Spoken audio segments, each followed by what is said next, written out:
then it was bought by Audi family, the owner of Bank Audi in Lebanon, in 1880. It operated as a soap factory until 1975, and then it was completely closed because of the Lebanese war. In 1996, Mr. Raymond Audi decided to renovate the place and to transform it from a soap factory to a soap museum. So now there's no production here, it's only a museum. The raw materials for soap production are the olive oil, extracted from olive pits formed underground. So this oil is not edible, it's only for soap production.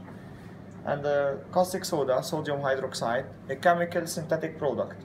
At that time it was unavailable in Lebanon. It was first introduced after the First World War. Instead of it, they used to prepare the caustic water that has the same effect by burning this plant. It's called salsola kali and grows in the Syrian Jordanian steppe. They mix the ashes of the plant with limestone and water in those basins to produce the caustic water. If you check in each basin, there's a small hole. This hole is to filter the solution into buckets put in the lower basins. The water of buckets is put up again, where ashes are added for 2 or 3 times to make sure that the final solution will be saturated in ashes. The preparation of the caustic water takes 2 days. The final solution is mixed to the olive oil in this big vat. There's a furnace underground that heats at 120 degrees. They go down to burn the wood, and this is the chimney. Workers stir the mixture with this big wooden stick until the paste of soap floats, and then they sprinkle it with salty water to precipitate all the impurities and the extra of glycerine. Those impurities were evacuated in the spit, but this water wasn't wasted. It was used by women to clean the floor at home. The heating process takes from 3 to 5 days. At the end, while the paste of soap is still liquid, it was perfumed, either by the laurel oil, or now we have several fragrances such as rose, gardenia, lavender, or jasmine. Workers carry the paste of soap while it's still liquid in those buckets down to pour it and prepare it for cutting, and they should carry it in a hurry not to let it dry in the bucket. Okay. There in the cube, you can see the lock and the key of the first soap factory. Yeah. Oh. Sorry. Okay. Any question? Good.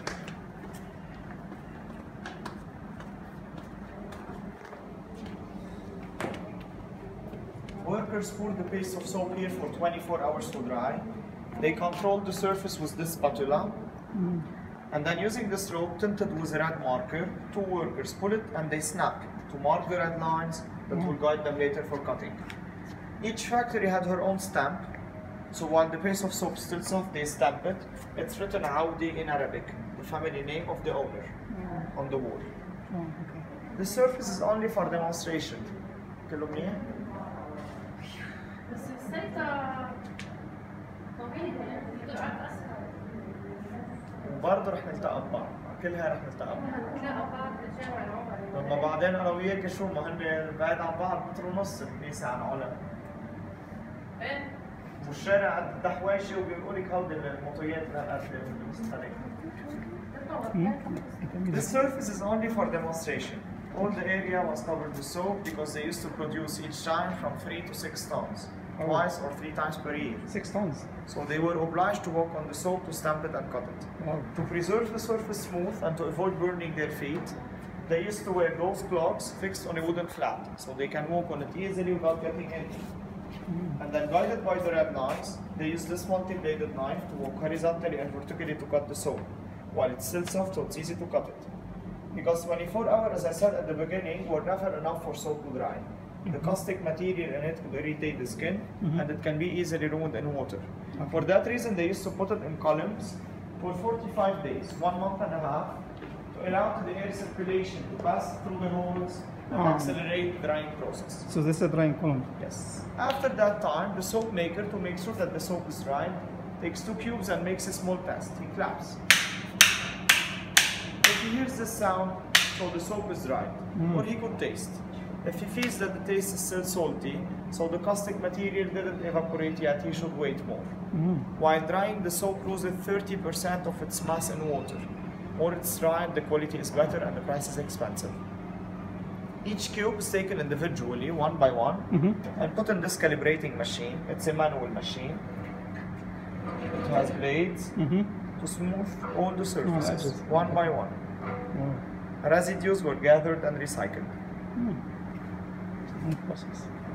It says the new bride, before going to her husband's house, should have many soaps, sign of purity. Molded soap from Aleppo and Syria. Aleppo is known for the laurel oil soap that gives this dark color, and it's very good for the skin because it's hypoallergenic. Soap from Tripoli, north of Lebanon, known for the natural colorants, and all of these are molded by hand and without heating. Soap flakes, residues. Oh, these are just like reshaped? Yes. Wow. To clean clothes and dishes. Yeah. Colored and sculpted soap for decoration. Soap from factory Aboud, a small factory in Saida, working in a traditional way, so the steps I described now. For that reason, we encourage them by selling their products in our shop, because the purpose of our foundation is to encourage only the handcrafts. We do not buy from factories. A collection of stamps from different factories in Lebanon and in Syria. None of those factories still functional. All are closed. None? None. All of and those are stencils for packaging bags. From the other side, we have items used in the public bath, like Turkish bath or hammam.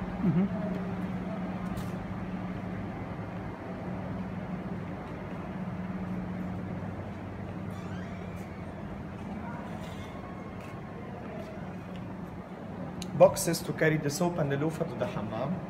Bukja, it's a Turkish word to carry the clean clothes to the hammam.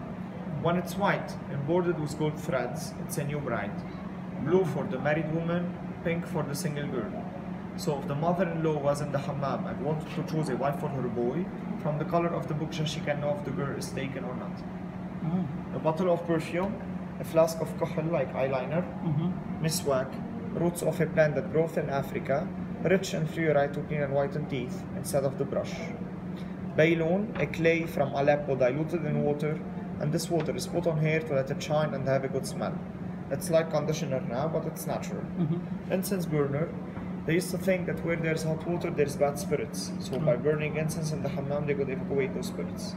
Shaving blade. It has the shape of the neck to shave the beard of a man. And if the barber cuts the skin of his client, he could use the alarm stone to stop the bleeding. Wooden clogs worn in the hammam to isolate feet from the hot surfaces. Pumice stone, volcanic stone to rub the sole of feet and remove the bad skin. Bowls to splash oneself with water and remove soap. Henna to dye hair, and a collection of loofahs. The black one is from the wool of sheep. It's rough to make scrub, exfoliant, to remove the bad skin from the body.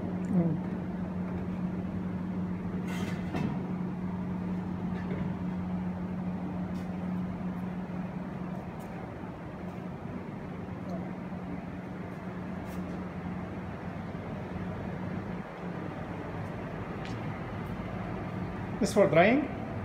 Sorry? This for drying? It's too old, and because of the temperature, it's melting, so it's not recommended. Oh, okay. But yes, it was an old way to dry soap. Okay. It was cut only by one direction.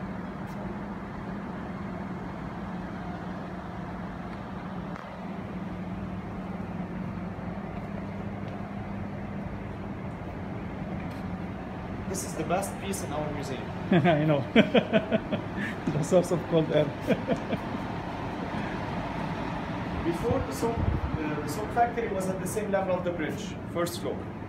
While digging to transform it to a museum, they found those ruins from the end of the Mamluk age in Lebanon, before the Ottoman Empire. Oh yeah? So end of 15th, beginning of 16th century. They found it all broken. Each shiny part in each dish is the original one found, and the rest has been reconstructed. And if you check up from the window, there's a new building. This building was a school that was completely demolished in 98. While digging, they found underground ruins that went back to 4,000 years before Jesus Christ. 4,000 years. They continued the excavations with the British Museum. Now they're building the space to expose the ruins found. Oh really? Because all our cities on the beach in Lebanon, Tyre, Saida, Beirut and Jbeil, had been returned several times by the earthquakes. It's really rich in archaeology. There's the Phoenicians, here's the Mamluk, and the system of Roman canalization from the side. Roman pipes in clay. It was linked and used to guide the water of rain to the valve, so they can reuse it in summer. This is the head of an arcade. The rest is underneath. Oh, still not undiscovered? Yes. We're Still- sure if we dig more, we may find more, but we're Oh. scared for the constructions for the base. We cannot continue. Mm. And from this side, a huge collection of tobacco pipes from the Ottoman Empire leads them to think that before the soap factory, a Turkish cafe existed here. Mm. Because in cafes, as much as they used to smoke, they used to drink. And it was forbidden. So they used to do it in secret in cafes underground. Okay. And what made us sure that it was a cafe, that all of these were found burned from inside, already used. Already used. They only found the head of the pipe in clay. It was linked to the mouth by a wooden stick, from 1.5 meters to 3 meters of length. Wow. Higher is the length, higher is the social class of the person. So from the length and the quality of wood, they could know if he's rich or not. And the most expensive wood type was the jasmine wood, because it absorbs all the nicotine. It was used as a filter.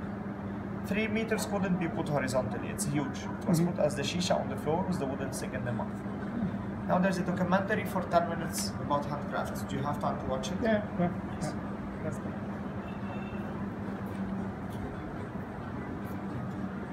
Take a seat.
Olive oil Mina. Хочеш ми купим? Возьмеш с собой?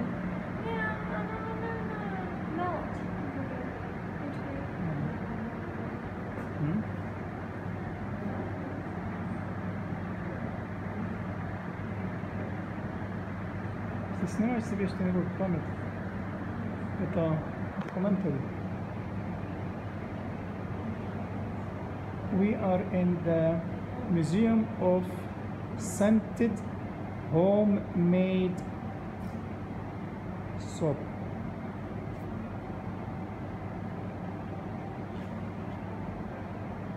Join the beat and enjoy the heat.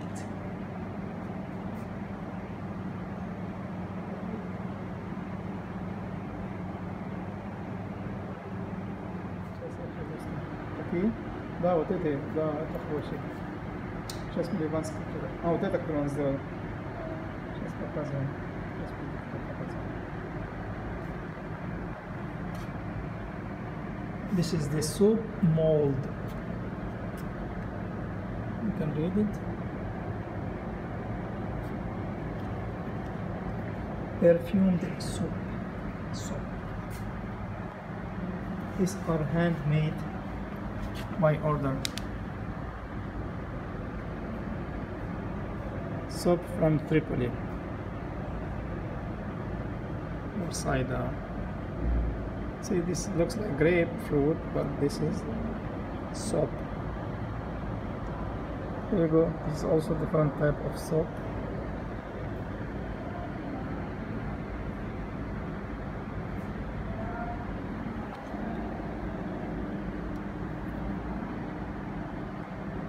Molded soap from Aleppo.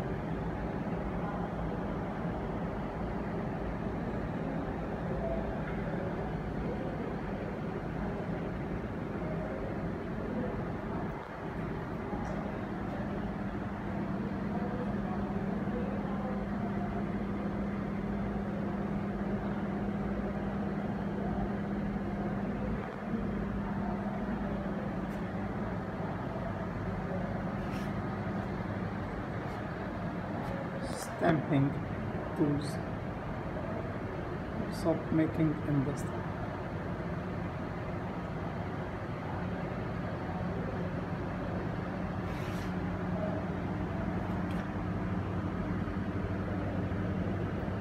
These are the seals.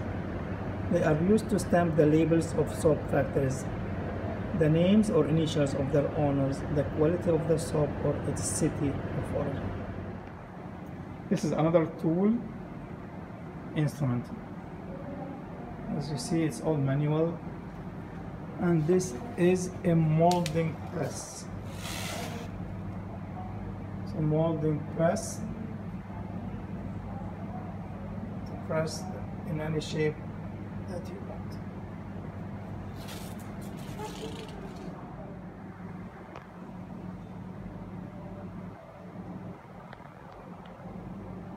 This is the cutting tool after the soap is poured into its containers. They cut it horizontally and then vertically.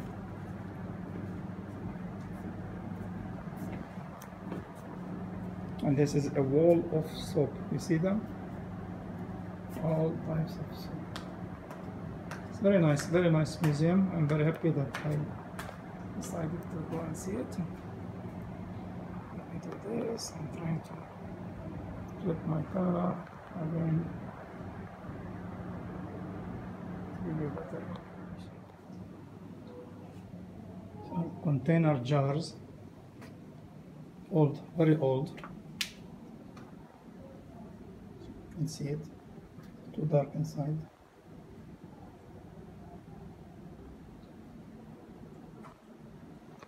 The lighting is not that good here.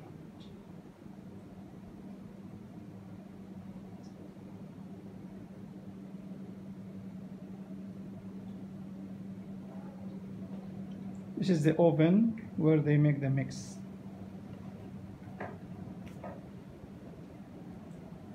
Another jar.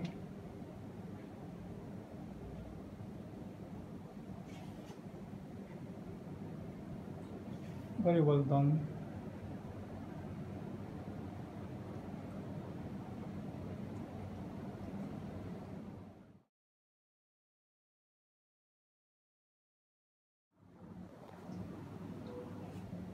So, container jars, old, very old. You can see it, too dark inside.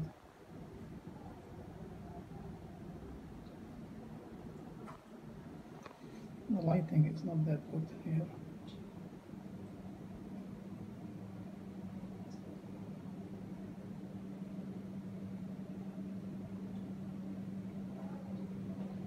This is the oven where they make the mix.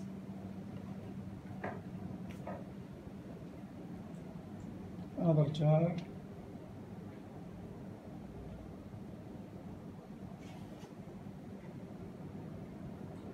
Very well done.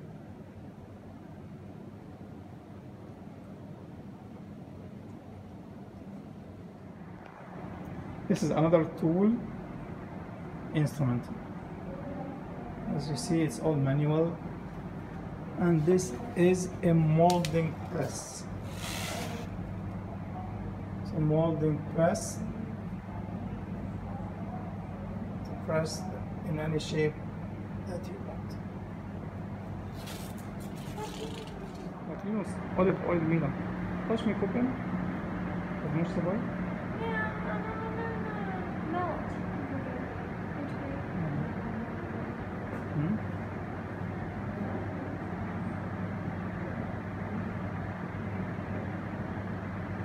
Если снимаешь себе что-нибудь в память, это документary. We are in the Museum of Scented Homemade Soap.